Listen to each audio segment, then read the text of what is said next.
अब हवाएं करेगी रोशनी का फैसला, जिस दिए में जान होगी वो जलता रह जाएगा। शायर ने इसमें जिस हवा का जिक्र किया है वो हवा हकीकत की दुनिया में काफी हद तक पैसा, रसूख और आपकी पॉलिटिकल काबिलियत कितनी है, मैं आरोपी के एंगल से कह रहा हूं, जिसे अदालतों के चक्कर मारने पड़ते हैं। अगर ये तीन चीजों में आरोपी या अभियुक्त मजबूत है तो कहीं ना कहीं आज का जमाना, आज की फिल्में ये कहती है कि जो अभियुक्त या आरोपी है वो फैसले को अपनी ओर आकृष्ट कर लेता है या अपनी ओर ला पाने में बहुत हद तक सफल हो जाता है। लेकिन बड़े बड़े लोगों से जब डील करने की बात आती है सरकार की ओर से, और उन्हें कानून के शिकंजे में कसने की जब बात आती है, या कानून का शिकंजा आरोपियों पर या अभियुक्त जो है जिन्होंने वाकई में कोई गलती की है और सरकार के साथ अगर केस हो रहा है, तो ऐसे में आज की तारीख में भारत में एक बड़ा नाम जो हम सभी के सामने आता है वो आता है एडवोकेट शिशिर हीरे का। आप अभी साथ में बैठे हुए हैं इस पॉडकास्ट में, और अगर हीरे साहब की बात की जाए तो इतनी सारी चीजें हैं जिनके निकाल आपने देखे, रिजल्ट आपने देखे, आपने शायद नहीं देखा व्यूअर्स, तो आपने हीरे साहब को नहीं देखा उस टाइम, क्योंकि जानबूझकर बड़ी लो प्रोफाइल रखते हैं। ये अलग बात है कि इनके साथ काफी तामझाम भी होता है, पुलिस का प्रोटेक्शन है, लाल बत्ती वाली गाड़ी होती है। मालेगांव का चाहे केस हो, चाहे ममता कुलकर्णी वाला ड्रग रैकेट वाला केस जो काफी हाई प्रोफाइल केस था, या फिर अभी फिलहाल पुणे का जो पॉर्श केस है उसकी बात करें, टीआरपी के स्कैम की बात करें, कोरेगांव भीमा इंक्वायरी कमीशन की बात करें, ये बड़े बड़े चीजों में सरकार की ओर से सरकार की पैरवी करने के लिए अगर कोई व्यक्ति खड़ा था या मजबूती के साथ खड़ा है तो वे हमारे हीरे साहब है। हीरे साहब, आपका बहुत बहुत स्वागत है। नमस्कार। हीरे साहब, ये बताइए, सरकार की ओर से आप खड़े रहते हैं और इतने बड़े बड़े जो हाई प्रोफाइल लोग होते हैं, खास करके अगर मैं विक्की गोस्वामी वाले केस की बात करूं, ममता कुलकर्णी, विक्की गोस्वामी, ये अलग बात है कि ममता कुलकर्णी को हाई कोर्ट ने पिछले महीने रिहा कर दिया है, इनफैक्ट वो केस से बाहर है, लेकिन विक्की गोस्वामी तो जाना माना ड्रग पेडलर है या ड्रग कार्टेल का रहनुमा रहा है। तो ऐसे केस में जब आप सरकार की पैरवी करते हो, कभी कभार डर भी लगता है? डर लगता तो शायद मैं ये केसेस नहीं लेता था, क्योंकि 2001 में मैं पहली बार स्पेशल पीपी बोल के काम शुरू किया। तब मैं महाराष्ट्र का सबसे यंगेस्ट स्पेशल पीपी था, मतलब उम्र के 27वें साल पे मैं स्पेशल पीपी बोल के मुझे चुना गया था। और मालेगांव राइट वो था जिसमें गोलीबार में 18 लोगों की मौत हुई थी, लगभग 43 पुलिस स्टेशन के हद में वो पूरा दंगे चले थे। तो उन दिनों में उसकी बहुत बड़ी ग्रेविटी थी, बड़ा सीरियस वाला इशू था, कम्युनल एंगल भी था, कम्युनल एंगल था। उसी के ऊपर मैं आ रहा हूँ, हिंदू मुस्लिम के बीच वाली वो दंगा थी। और हमने दोनों समाज के जो लीडर्स थे सबको कमीशन के सामने बुलाया था, सबसे हमने सच उगलाने की कोशिश की थी। तो प्रेशर मैंने कभी महसूस नहीं किया, क्योंकि मैं प्रेशर लेता नहीं हूँ। प्रेशर ले लूंगा उस दिन मेरी वकालत खत्म। सामने वाले को देते हो प्रेशर? मैं जानबूझ के नहीं देता हूँ, शायद वो ले लेते होंगे। अच्छा, ये बताइए, आपने मालेगांव की बात की, आप खुद भी तो मालेगांव से आते हैं। सब मेरी पैदाइश मालेगांव की है, मेरा छोटे से बड़ा मैं मालेगांव में हुआ। वो आज भी कहीं मुझे लोग पूछते कि आप कहाँ से हो, तो मैं बड़े फक्र के साथ कहता हूँ कि मैं मालेगांव से हूँ, और मेरा एजुकेशन ही खाली बाहर हुआ है, बाकी सब मालेगांव में होता है। तो हम कह सकते हैं मालेगांव कर है? बिल्कुल, मैं 100% मालेगांव कर हूँ। तो सर ये बताइए हीरे साहब, आप मालेगांव से हैं, आप वहाँ के काफी लोगों को जानते होंगे पर्सनली, चाहे वो किसी भी धर्म से, समाज से आते हो, आपकी दोस्ती होगी। तो ये जब कम्युनल वाली चीज है और इसमें इतना बड़ा, मतलब पूरे देश में वो वाकया जो है, जब ये तोड़े गए, पुलिस स्टेशन पर भी हमले हुए थे, ये सब बहुत फेमस हुआ था, ये काफी मीडिया में भी चर्चे में रहा है विषय। तो जब इसको डील करते हो तो चैलेंज नहीं हुआ, क्योंकि अधिकतर लोग तो आपके परिचित हैं? नहीं, जब मैं डील करता हूँ तब अधिकतर लोग मेरे परिचित है। यही चीज मेरे लिए फायदेमंद होती है, क्योंकि मैं ये जानता हूँ कि ये सब लोगों का मेरे ऊपर भरोसा है। लोग ये जानते हैं कि जब ये शख्स शिशिर हीरे जब काम करने वाला है वो पूरी तरह इंडिपेंडेंटली काम करेगा, ये भरोसा मुझे होता है। क्योंकि जैसा मालेगांव का आपने जिक्र किया, मालेगांव के हिंदू हो, मालेगांव के मुस्लिम हो, ये सब लोगों से मेरे वो ताल्लुकात है जो एक आपस के भाई भाइयों में होते हैं। मतलब मैं बिल्कुल मुस्लिम प्लेटफॉर्म्स पे जाके ये बोल के भी आता हूँ कि भाई हमें इंडिया के जितने भी मुस्लिम हैं इंडोनेशियन मॉडल अडॉप्ट करना पड़ेगा, मैं ये भी बोल के आता हूँ। उसी दरम्यान मैं हिंदुओं को भी ये बोलता हूँ कि भाई बड़े भाई की जब भूमिका निभा रहे हो तब सबको साथ में लेके चलना पड़ेगा। और यही चीज मुझे वो कॉन्फिडेंस देती है, लोगों को वो कॉन्फिडेंस देती है कि ये भाई इंडिपेंडेंटली सोचेगा। तो खुल के दिल से बोलने में कंजूसी नहीं करते हो आप? बिल्कुल नहीं करनी चाहिए, ऐसा मैं समझता हूँ। चलो, ये तो मालेगांव वाली बात हो गई साहब। एडवोकेट साहब ये बताओ, अभी पिछले 3-4 महीनों में, लगभग 4 महीने हो गए, पोर्श केस जो है पुणे का, इस केस ने केवल देश ही नहीं, ये दुनिया में भी ये केस काफी न्यूयॉर्क टाइम्स तक, मतलब ये इसमें बहुत चर्चा हुई, मीडिया में आया। आप इस केस में भी आप सरकार की तरफ से स्पेशल पब्लिक प्रोसिक्यूटर हैं। ये शायद बहुत गिने चुने ऐसे केस में है, एक्सीडेंट वाले केस की अगर बात करें, जिसमें आज भी जो अपराधी हैं या आरोपी है मैं कहूंगा, क्योंकि अभी केस चल रहा है, तो अभियुक्त आज भी अंदर है, लगभग 4 महीने हो गए। तो ऐसा आपने अदालत में क्या जादू किया या सरकार की पैरवी? क्योंकि मुझे लगता है एक हो गए एडवोकेट शिशिर हीरे और दूसरे हो गए पुलिस कमिश्नर अमितेश कुमार, ये 2 लोगों ने कुछ ऐसा जादू किया हुआ है कि आरोपी आज भी सलाखों के पीछे है। अमितेश कुमार साहब से जब बात करेंगे तो उनसे पूछेंगे, लेकिन अभी एडवोकेट साहब आप बताओ कि आपने ऐसा क्या चमत्कार किया है अदालत में कि ये लोग आज भी अंदर है? एक बात तो मैं पहले ही क्लियर कर दूं आपको, ना मैं कोई जादू के ऊपर या चमत्कार के ऊपर भरोसा करता हूँ। मैं भरोसा करता हूँ एज अ लॉयर बोल के मैं भरोसा करता हूँ कि आपके सिंसेरिटी के ऊपर भरोसा करता हूँ।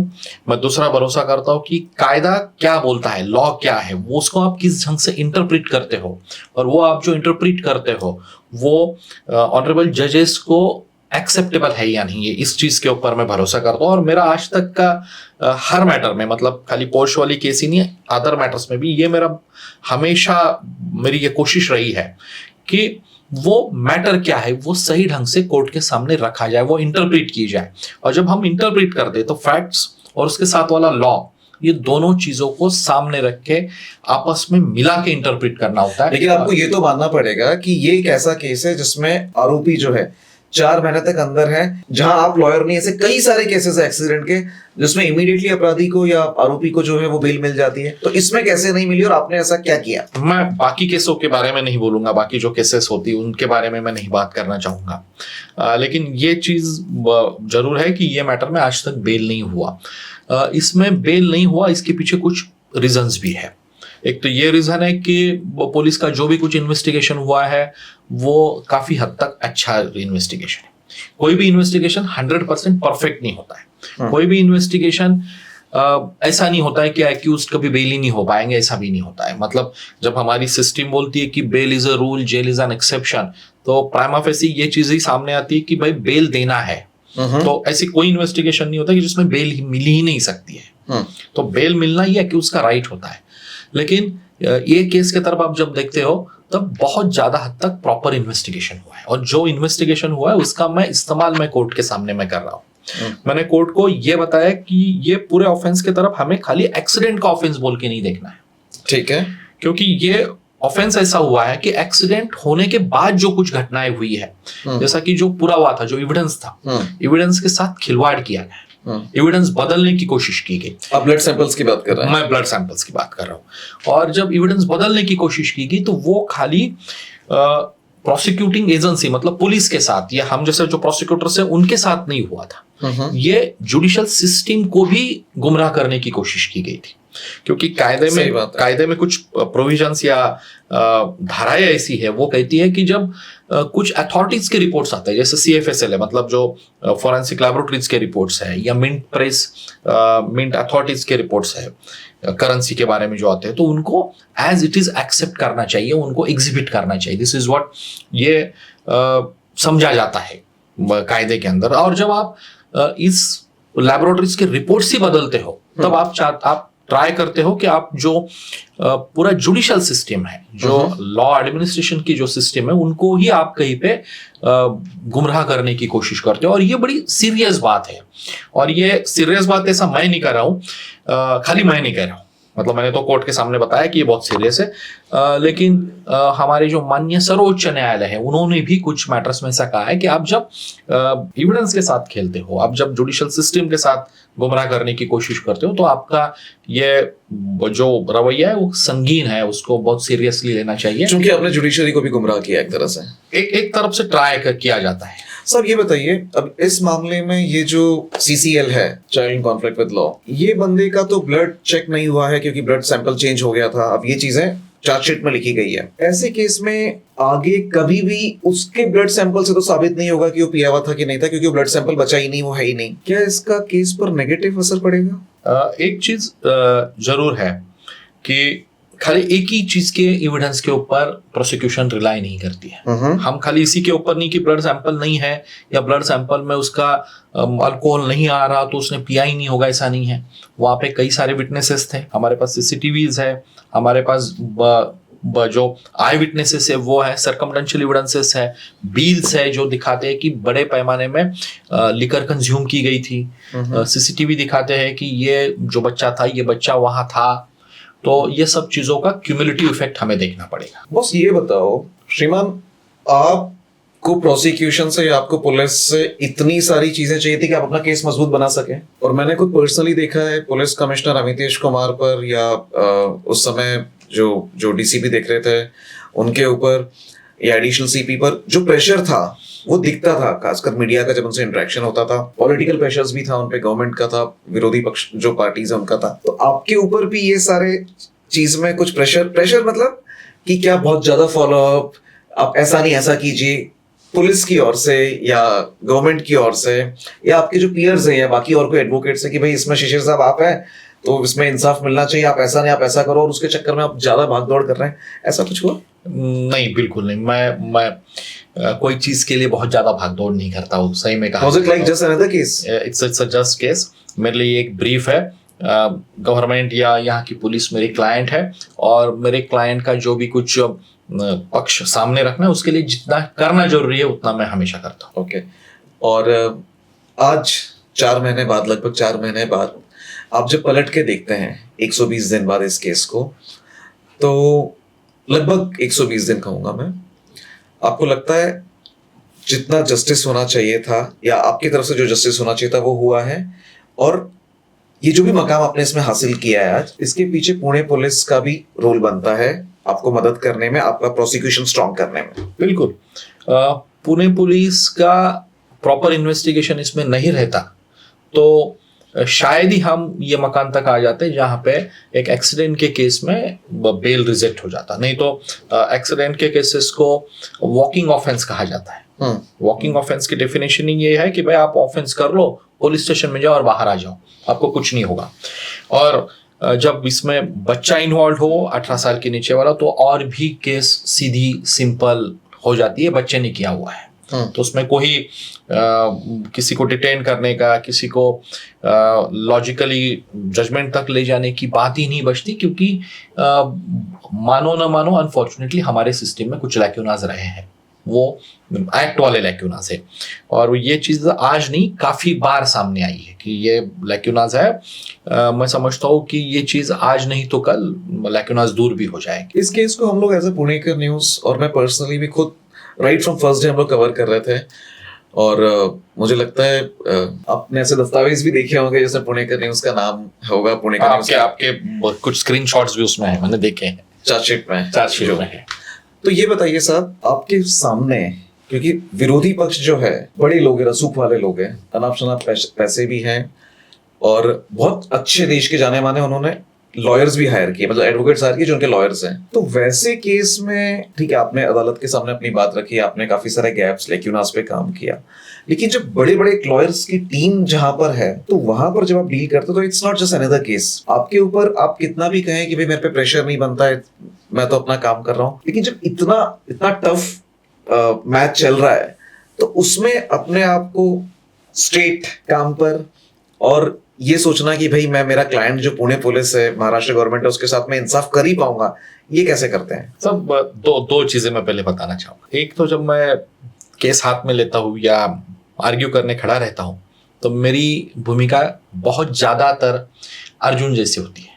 मतलब महाभारत के जो अर्जुन थे उनके जैसे होती। एक ही लक्ष्य मेरे सामने होता है कि मेरा परफॉर्मेंस अच्छा होना चाहिए, मुझे सब चीजें कोर्ट के सामने रखनी चाहिए, क्योंकि मैं समझता हूं कि हम लोग, मतलब मैं हूं या डिफेंस की भी जो लॉयर्स है, ये सब लोग कोर्ट को असिस्ट करने के लिए है। मेहरबान कोर्ट एक अच्छे नतीजे के ऊपर पहुंचे, सही नतीजे के ऊपर पहुंचे, जिसमें किसी के ऊपर अन्याय ना हो। और जब हम बोलते हैं कि किसी के ऊपर अन्याय ना हो, तब हम ये समझते हैं कि इसमें दो पक्ष होते हैं। एक पक्ष है यही केस की, आप जब बात करोगे पोर्श वाले केस की, तो एक पक्ष है सोसाइटी एट लार्ज, जो समाज है वो है, उनके साथ पुलिस जुड़े हुए हैं, और उनके साथ जिनकी जाने गई है, वो जो यंग लाइफ्स है, उनके जो माता पिता है, पीड़ित परिवार है, ये भी लोग हैं। ये एक पक्ष है। और एक पक्ष है जिनसे एक्सीडेंट हुआ था, और एक्सीडेंट के बाद में ये जो सीरीज ऑफ एपिसोड्स में बाकी क्राइम्स होते गए, वो एक पक्ष है।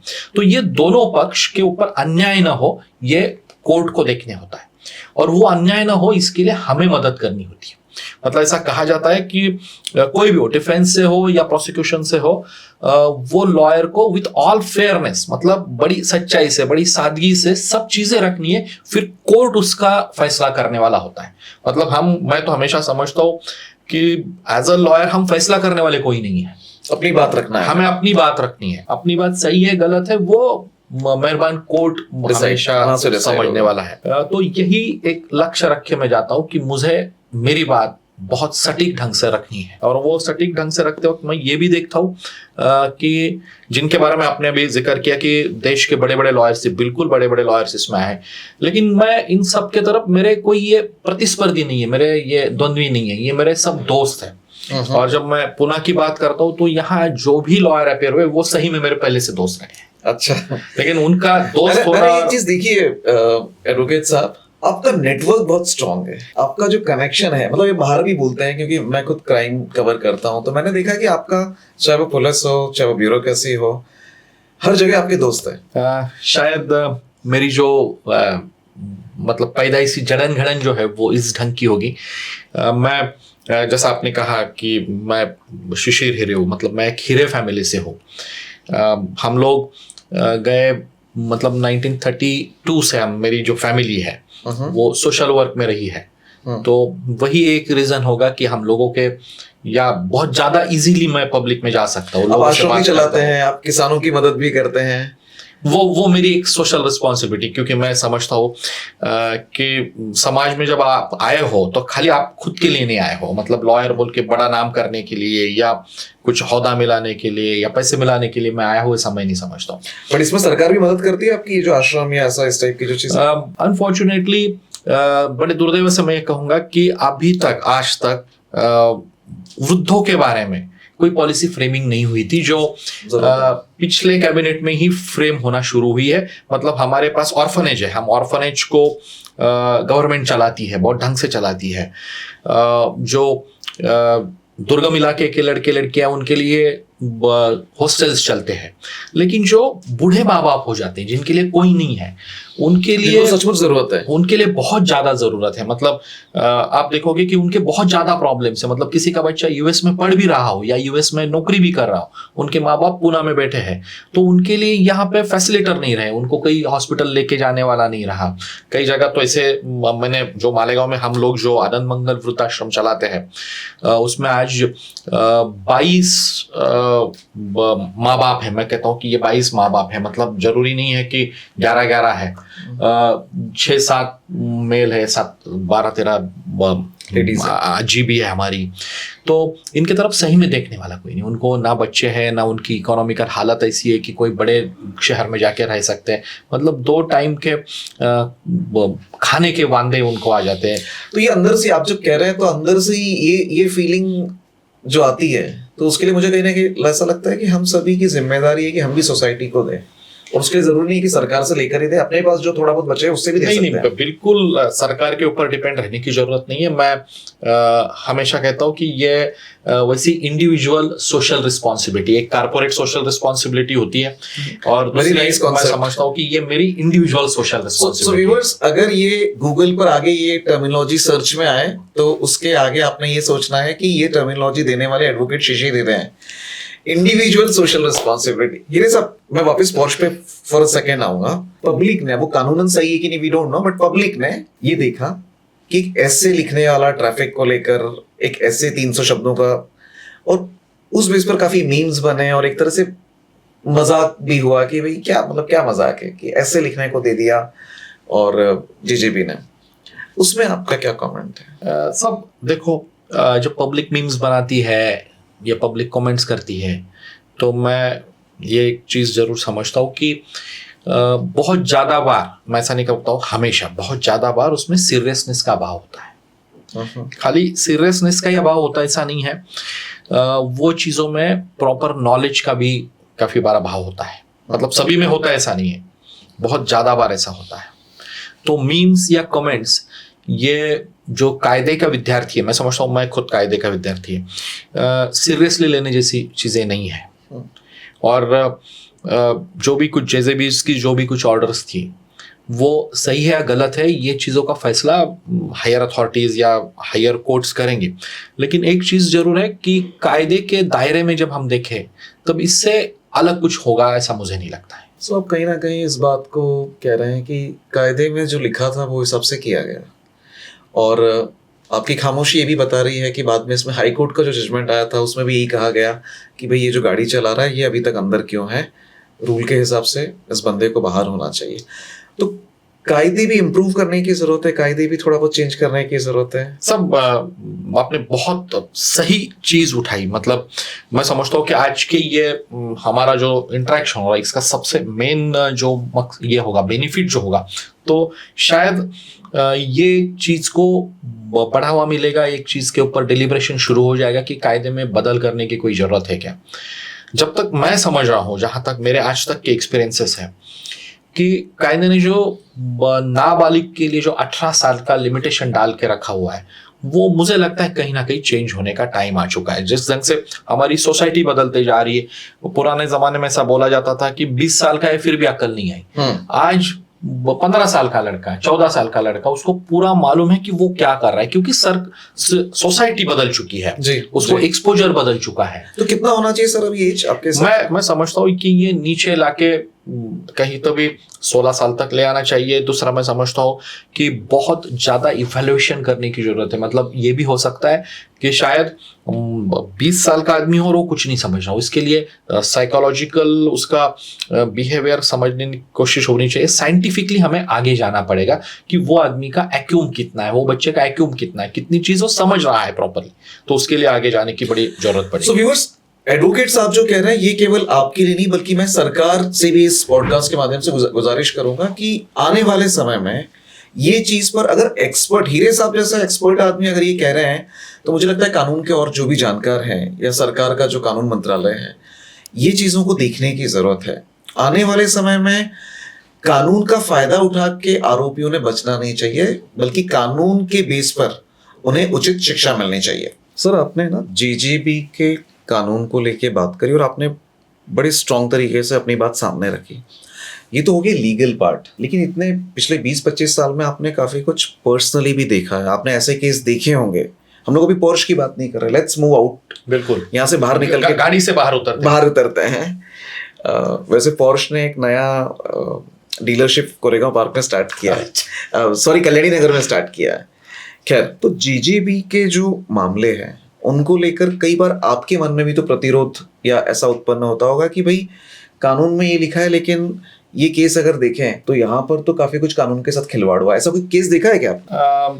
देखा कहने से ज्यादा बेहतर वर्ड होगा, आपने कभी इसके ऊपर काम किया है कि, या आपने कभी एक्सपीरियंस किया आपने कभी एक्सपीरियंस किया है क्या साहब? ये बोलना ज्यादा जी रहेगा। एक्सेप्टेड। एक चीज या एक एक्सपीरियंस मैं आपको बताना चाहूंगा कि 2016 में जेजे मार्ग पुलिस स्टेशन, जो मुंबई का जो जेजे मार्ग पुलिस स्टेशन है, उसमें एक एफआईआर रजिस्टर्ड हुई थी। एक मासूम सी 3 साल की एक बाप की लाडली अगवा की गई थी, या वो मिल नहीं रही थी। बेसिकली हमें ये कहना चाहिए कि जब एफआईआर हुआ तो वो मिल नहीं रही थी, गुमशुदा है, वो गुमशुदा थी। बहुत ही ज़्यादा प्यारी थी उनके पिताजी के लिए, और वैसे तो हर बच्ची अपने बाप के लिए बहुत ज़्यादा प्यारी होती है, लेकिन ये उनको बहुत लेट हुई थी, इसलिए उनका बहुत ज़्यादा वो बच्ची के ऊपर ध्यान था।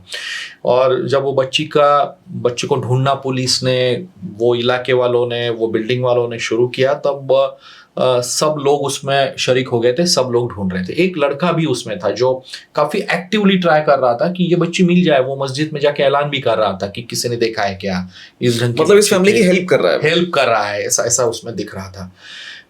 एक 2-4 दिनों बाद वो जो लड़की के पिताजी थी, ये केस में मैं स्पेशल पीपी था, इसीलिए मैं कहता हूँ। ये केस में जब आगे चल के वो पिताजी बच्ची के ढूंढने लगे तो उनको कुछ कॉल भी आने लगे थे, और हर रोज 3-4 कॉल आते थे नए नए मोबाइल से। मतलब फिरौती वाले कॉल आते थे, पैसों के लिए कॉल आते थे। कॉल्स के लिए हर वक्त नया सिम कार्ड यूज हो रहा था। जब पुलिस IMEI नंबर से ट्रैक करने की कोशिश कर रहे थे तो उनके ध्यान में ये आ रहा था कि हर वक्त एक नया मोबाइल भी यूज हो रहा है। नया मोबाइल यूज हो रहा, वो नया मोबाइल या वो सिम कार्ड बॉम्बे के कोई एक एरिया से नहीं खरीदे जा रहे थे। बॉम्बे के अलग अलग जो एरिया है, जिसको MMR रीजन आप बोल सकते हो, वाशी से लेके प्लानिंग से काम हो सही तक, वहां से बहुत ज्यादा प्लानिंग से काम हो रहा था। वहां से ये मोबाइल खरीदे जा रहे हैं। जिसने मोबाइल खरीदे है उसका हुलिया मालूम नहीं पड़ रहा था, क्योंकि मुंह ढका हुआ रहता था। ये सब चीजें पुलिस के सामने आ रही थी। ये दौरान वो जो पिताजी थे लड़की के, उनको कहा गया था कि आप कड़वा टनल जो है, ठाना मुमरा वाला जो टनल है, उसमें 20 लाख की बैग फेंक दो। उनको वो कहा गया, उस ढंग से पैसे भी दिए गए। उनको ये बोला गया कि आप पुलिस के साथ मत आओ, कल तो आपके पीछे पुलिस थे इसलिए मैंने पैसे नहीं लिए। इस ढंग की सब बातें खड़ी हो रही थी। एक जगह पे पुलिस को वो जो एक्यूज था उसका CCTV का फुटेज हाथ में लग गया, और जब उन्होंने वो CCTV का फुटेज पहली बार देखा तो वो जो कोई ऑफिसर थे वो शॉक्ड हो गए। क्यों? वो शॉक इसलिए हो गया, उन्होंने बोला यही तो बच्चा है जो रोज आके पूछ रहा बच्ची का क्या हुआ। मतलब यही तो बच्चा है जो रहनुमा है। हाँ, यही बच्चा है जो मस्जिद में जाके ऐलान करता है किडनैप, ये बच्ची कहाँ है, उसको मिला दो, इस ढंग के कर रहा है। तो फिर पुलिस ने उसको पकड़ लिया। पुलिस ने जैसे ही उसको हिरासत में लिया, वैसे ही उसका एज मालूम पड़ गया कि 17 साल और 8 महीने का ये है। मतलब 4 महीने क्रॉस कर जाते तो अडल्ट एक्यूज बन जाता था। यहाँ पे वो CCL कैटेगरी में आ गया।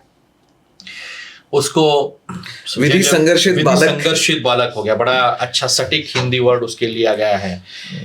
मैं ये नहीं समझता हूँ कि वो संघर्षित क्यों है, मैं तो समझता हूँ कि सोसाइटी के साथ संघर्ष करने वाले लोग हैं। कहीं पे इसमें भी बदल आने की, अब कानून उसके साथ संघर्ष करता है, ऐसा होता है।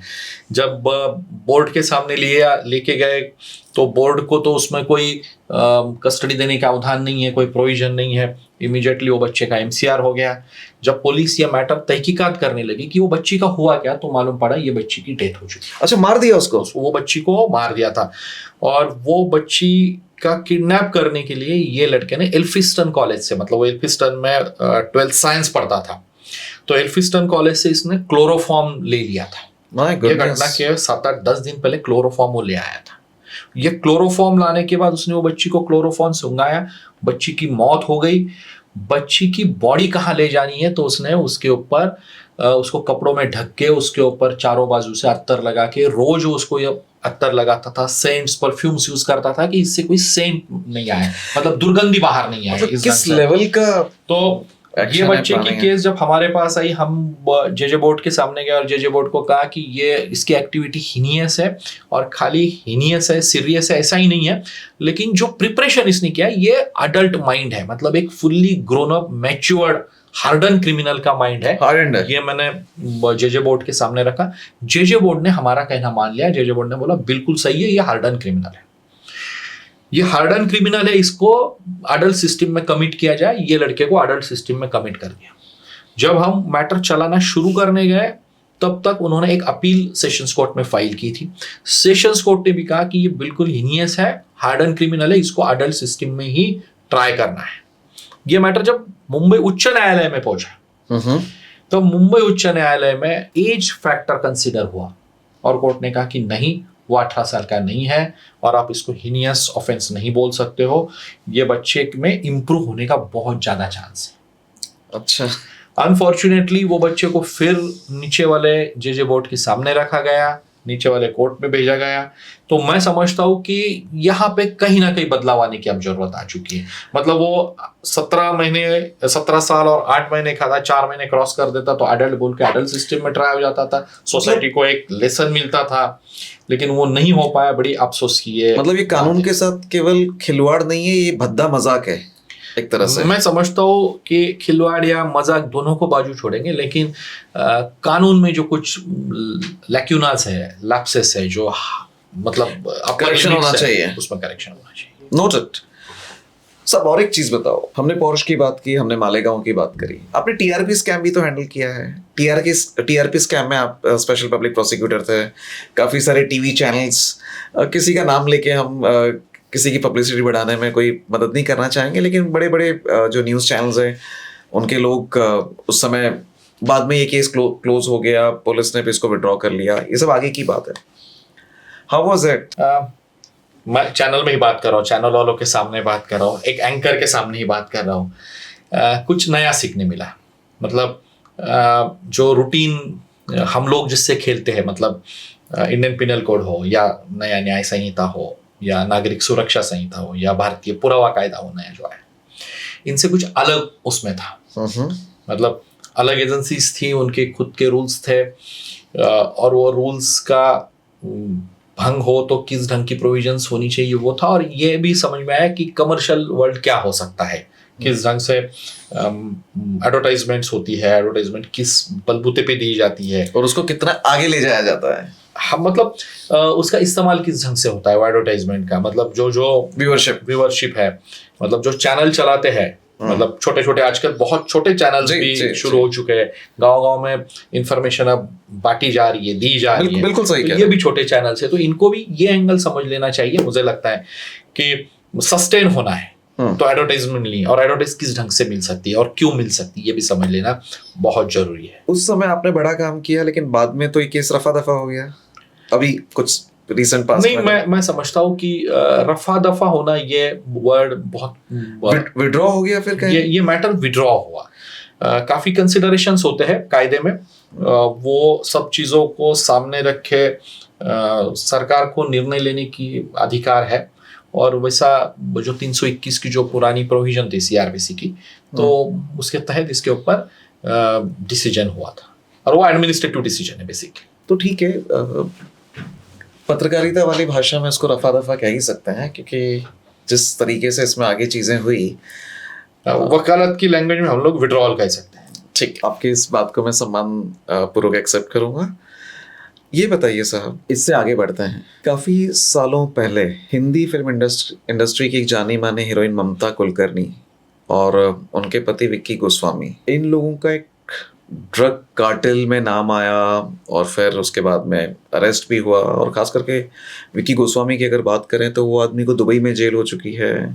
अमेरिका में मेरे ख्याल से इस समय जब उसको कन्विक्शन हुआ है, अमेरिका में 140 साल की सजा विक्की गोस्वामी को हुई है, और वो अमेरिका के जेल में है, ये मेरी मालूमात है। हाँ, इस समय अमेरिका के जेल में है।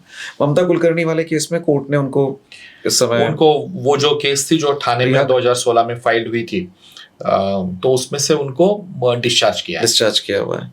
बट ये पूरे मामले को, चूंकि आप गवर्नमेंट की तरफ से आप जिरह कर रहे थे, हाउ वाज योर एक्सपीरियंस? और इसमें ये केस में क्या चैलेंजेस थे? और खास करके जब आप किसी डॉन, क्योंकि विक्की गोस्वामी के पीछे तो वो शाहरुख खान वाला डायलॉग है ना, चारों मुल्कों की पुलिस लगी हुई है, काइंड ऑफ वैसा माहौल था। केनिया है, साउथ अफ्रीका है, बिल्कुल मतलब दुनिया के शायद हर कोने में उनका, और आप उनके विरोध में, आप सरकार की ओर से केस, उनका प्रेजेंस था, उनका कार्टल था वहां जेल के अंदर से, दुबई जेल के अंदर से धंधा चला रहे थे। बिल्कुल चला रहे थे, ऐसा ये भी रिकॉर्ड पे है।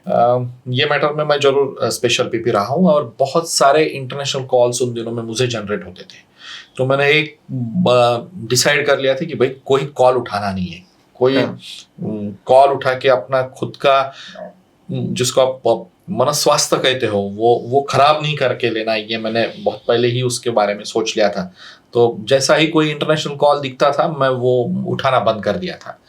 और मैं जानता था कि वो कॉल के ऊपर थ्रेटनिंग्स ही आने वाली है, मैं जानता था ना। मैं कहीं इस बात की कभी जिक्र की 2016 का था, आज शायद 2024 में मैं ये पहली बार ये बात कहीं पे बोल रहा हूँ। ना मैंने घर वालों को मेरे बोला कि ये ऐसा हो रहा है। अच्छा, किसी से नहीं, मैंने किसी ना मैं पुलिस ऑफिसर से जाके बोला। एक दो जो कोई पुलिस में दोस्त थे उनको कहा था कि भाई ऐसा हो रहा। वो हर एक का कहना था यार सिक्योरिटी ले लो। मैं बोला भाई जब तक तकदीर में लिखा हुआ है तब तक सिक्योरिटी की जरूरत नहीं है। जिस दिन वो खत्म हो जाएगा उस दिन विदाउट सिक्योरिटी भी कुछ भी होगा, या फिर चलते वक्त भी कुछ भी हो सकता है, ये मैंने कहा। और मैंने फिर कभी सिक्योरिटी उसमें ली। लेकिन फिजिकली भी परेशान करने की किसी ने कोशिश की उस समय? नहीं, ये जो थ्रेटनिंग्स आते हैं वो मकसद ये होता है कि भाई आप डर जाए। लेकिन फिजिकली आज तक ऐसा हुआ है कि मेरे सामने कोई खड़ा नहीं रहा, क्योंकि मैं एक समझता हूँ कि वो जो भी कोई एक्यूज्ड है वो मेरा जाति दुश्मन नहीं है। मैं पर्सनल कोई इशू नहीं है। कोर्ट के बाहर आने के बाद मैं उनसे भी बहुत ज्यादा कंफर्टेबल रहता हूँ। मैं पूछ रहा था भाई क्या चल रहा है, कैसे बच्चे, ठीक है, कोई प्रॉब्लम है।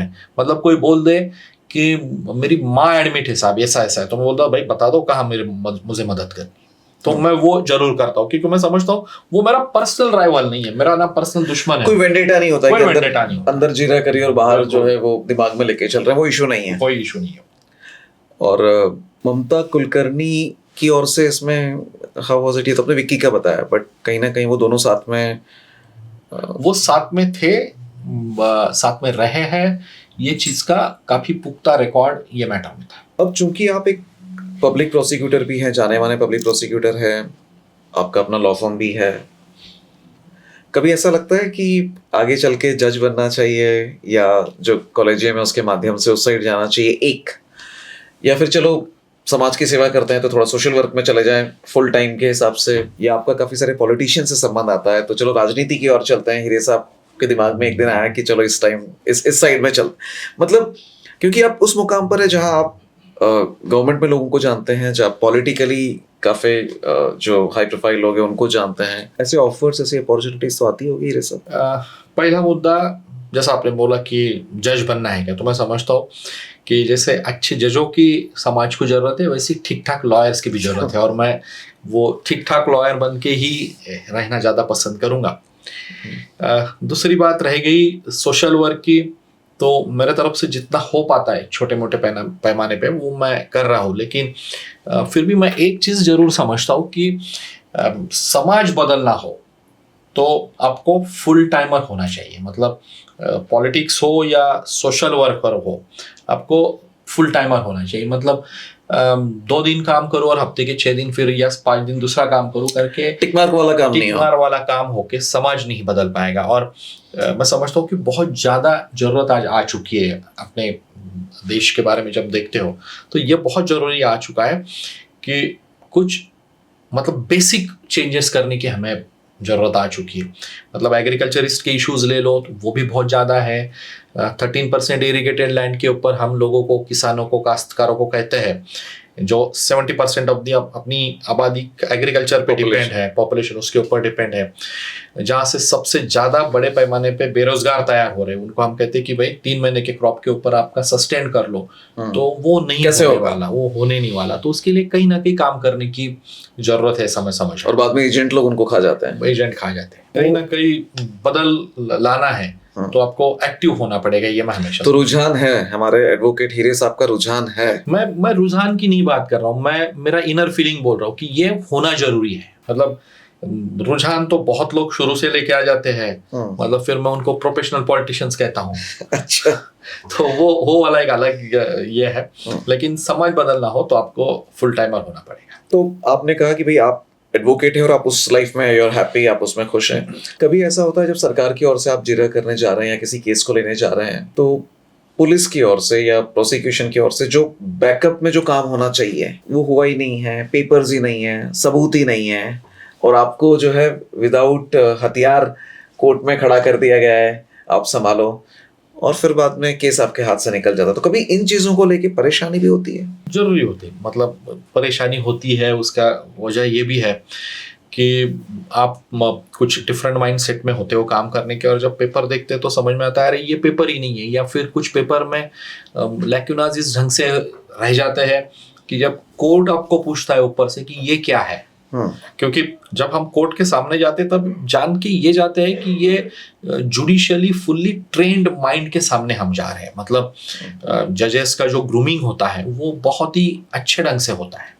तो बिल्कुल एक एक्सपीरियंस जुडिशियल ट्रेन माइंड के सामने हम जब जाते हैं और सब सामने से जब सवाल पूछे जाते हैं और उसका जवाब अपने पास नहीं रहा, तो फिर महसूस होता है कि कहीं पे कमतरता रही है, और वो कमतरता मेरे जैसे प्रोसिक्यूटर को बड़ी खलती है। लेकिन ये जो सरकारी अधिकारी होते हैं, पुलिस हो चाहे, ये सुनते हैं कि आप कहते हो कि भाई मुझे ये डॉक्यूमेंट चाहिए, डॉक्यूमेंट मिसिंग है, कल तारीख है, ये लोग सही में सुन के मदद करते हैं क्या? सब मेरा आज तक का एक्सपीरियंस ये रहा है, 99.99% मैटर्स में सुना जाता है।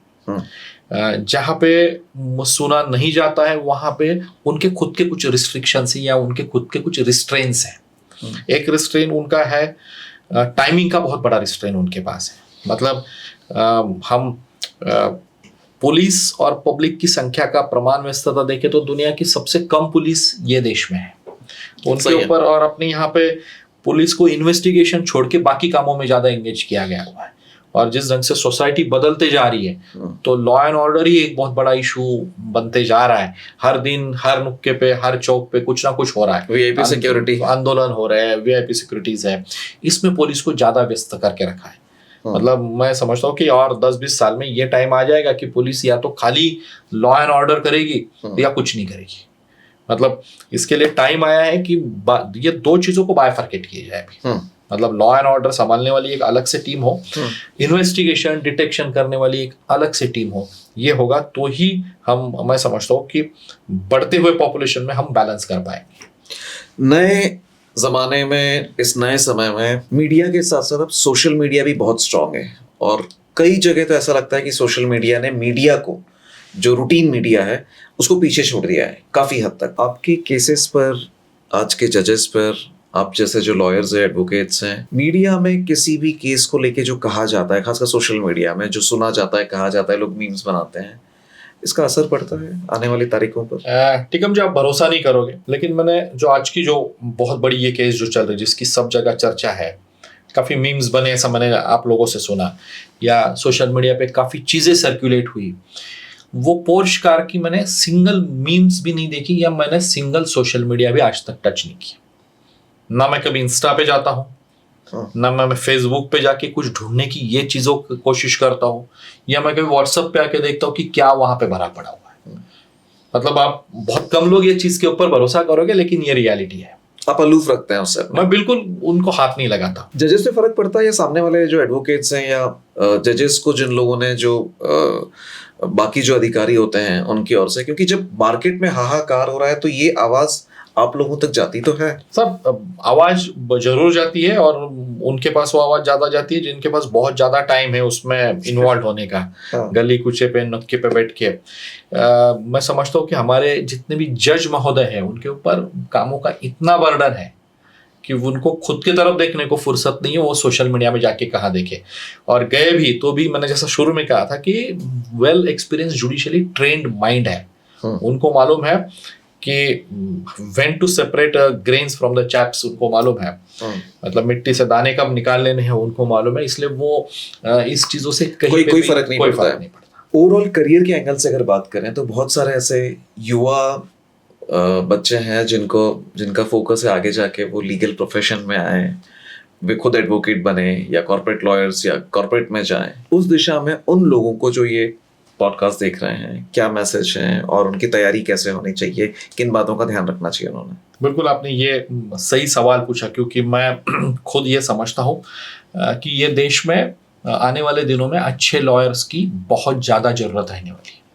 मतलब हम हमारे स्वतंत्रता के आंदोलन से जब देखें तो आपको ये बात जरूर समझ में आए कि लॉयर जो है, वकील जो है, इन्होंने अपनी स्वतंत्रता की मूवमेंट लीड की थी, और वो टाइम अब फिर आ चुका है। बीच वाले कुछ 20-25 साल ऐसे भी गए कि लीगल फैटर्निटी फाइनेंशियली नहीं ऊपर आ रही थी, काफ़ी रिस्ट्रेन हो चुका था, पैसों की कमी थी, वो फील्ड में ही कमी थी, तो हर कोई चाहता था कि मैं डॉक्टर या इंजीनियर बनूं। सही है। कहावत ये थी कि भाई जो कुछ नहीं बनता वो वकील बनता है, ये भी कहता जाता था। ये जो कहा जाता था उसके पीछे वजह भी वैसी थी। लेकिन आज पोजीशन बदल चुकी है। मतलब आज आप देखो कि एनएलयूज है, पुणे के आईएलएस जैसे, मुंबई के जीएलसी जैसे टॉप के जो अच्छे कॉलेजेस colleges है, तो इनमें एडमिशन की बड़ी होड़ होती है, कंपटीशन हो रही है। और कॉम्पीट करने वाले कौन है, तो सोसाइटी का जैसा सब तबके वहां पे कॉम्पीट कर रहे हैं। जो मतलब पढ़ा लिखा तबका है, जिसको बड़ा बनना है, वो वहां पे कॉम्पीट करता जा रहा है। उसकी वजह ये है कि लॉयर्स की बहुत ज्यादा जरूरत पड़ने वाली है, और ऐसे लॉयर्स आने चाहिए कि जो सोसाइटी को बदल पाएंगे। और इसके लिए मुझे लगता है कि जो आने वाली जो नई पीढ़ी है, उन्होंने लीगल प्रोफेशन को एक ऑप्शन बोल के नहीं तो मेन चॉइस बोल के रखना चाहिए। मतलब मैं कुछ नहीं कर रहा हूं तो मैं ऑप्शन अडॉप्ट कर रहा, ऐसा नहीं होना चाहिए। मतलब एमबीबीएस में नहीं हुआ तो चलो मैं तो वैसा नहीं, मुझे लॉयर ही बनना है, फिर मैं एमबीबीएस की एडमिशन छोड़ रहा हूँ, मैं इंजीनियरिंग की एडमिशन छोड़ रहा हूँ। मुझे ऐसे भी लड़के मालूम है जिनको आईआईटी में एडमिशन मिली थी, लेकिन उन्होंने कहा कि नहीं, मैं आईआईटी छोड़ रहा हूँ और मैं लॉ ज्वाइन कर रहा हूँ, लॉ कॉलेज ज्वाइन कर रहा हूँ, और वो वहाँ है। नए लॉयर्स को एक चीज जरूर बोलूंगा, या जो कोई स्टूडेंट्स है उनको, कि हार्ड वर्क के सिवा कोई चारा नहीं। और मैं समझता हूँ कि दुनिया का कोई भी प्रोफेशन हो, कहीं पे भी आप काम करो, मतलब आपका प्रोफेशन हो, मेरा हो, या फिर और इवन कोई ड्राइवर हो उसका भी प्रोफेशन हो, तो हार्ड वर्क के सिवा कोई चारा नहीं है। मतलब आपको 12 घंटे का काम करके नहीं होने वाला। मतलब जब तक आप 17-18 घंटे का काम नहीं करोगे, आप आपका दायरा नहीं बढ़ाओगे, तब तक आप किसी भी फील्ड में सक्सेसफुल नहीं होगे। और मैं समझता हूँ कि वकालत एक फील्ड है जो आपसे ज़्यादा मांगता है, और आपके आगे वाले हाफ में, मतलब पहले 10-12 सालों के बाद फिर आपको ज्यादा से ज्यादा देता भी है। तो मैं समझता हूँ कि जिन्हें लॉयर बनना है उनको हार्ड वर्कर बनना पड़ेगा। तो आपने खुद बचपन में डिसाइड किया हुआ था, आपने जैसे एलएलबी किया, तो आपका पहले से ही प्लान था कि मैंने एलएलबी करना है, या नहीं, पेरेंट्स ने फोर्स किया? नहीं, बिल्कुल नहीं। हालांकि मेरे पिताजी डॉक्टर है, उनका तो ये था मुझे कि आप डॉक्टर बन जाओ, ये था। सही। लेकिन मेरे खुद के एक अंकल वकील रहे हैं, लॉयर है, तो मैंने बचपन से ही मैंने ठान लिया था कि मुझे लॉयर बनना है। उसकी चीज़ ये थी कि जो मेरे अंकल जो लॉयर है वो बिल्कुल मेरे घर के सामने रहते थे, तो मैंने देखा था कि यार लॉयर का एक ऑरा अलग होता है। मतलब जब एक लॉयर बाहर निकलता है, बिल्कुल snow white pant, snow white shirt, उसके ऊपर एक ब्लैक कोट, बहुत अच्छा सा बैंड लगाया हुआ, वो निकलता है, उसके पीछे 5-10 क्लाइंट चलते हैं, तो मैं हमेशा वो चीज़ से फैसिनेटेड था कि ये और है भाई, ये अपने साथ होना चाहिए। तो मैं लॉयर बाय चॉइस हूँ, मैं मतलब बिल्कुल एक्सीडेंटली लॉयर नहीं हूँ, या फिर कुछ नहीं बना इसलिए लॉयर नहीं हूँ। और इसीलिए आफ्टर बीएससी क्या करना है जब मुझे पूछा गया, मैं बीएससी में पुणे यूनिवर्सिटी में जूलॉजी में वन ऑफ द टॉपर भी था। मतलब तो मुझे ये पूछा गया कि आपको क्या बनना है, मैंने बोला मुझे लॉयर बनना है। कहाँ से बनना है, मैंने कहा कि एक ही चॉइस है, गवर्नमेंट लॉ कॉलेज चर्चगेट। तो बॉम्बे से फिर मैं चर्चगेट से गवर्नमेंट लॉ से मैं लॉयर बना, और तब एक ही एम था कि प्रैक्टिस करनी है। मतलब हमारे साथ वाले कुछ लोग सर्विस में गए, लॉ करने के बाद कारपोरेट्स में जाके कारपोरेट को अपनी सेवा देने लगे। तब ये पूछा गया था सर्विस करनी, बोला नहीं सर्विस नहीं करनी, मुझे लिटिगेंट लॉयर होना है, फील्ड पे जाना है, और जहाँ पे मैं किसी अन्याय, जिसके ऊपर अन्याय हुआ हो, जो कोई पीड़ित हो, या जिसका एक पक्ष है जो सामने रखना ज़्यादा जरूरी है, वो उसके लिए मैं काम करना पसंद करूंगा, ये मैंने सोचा। और फिर मैं बॉम्बे से मेरे होम टाउन चला गया, जिनके बारे में आपने जिक्र किया था कि आप मालेगांव कर हो, मैंने कहा हाँ, तो वो मालेगांव में उसके बाद मैं फिर चला गया। Not it.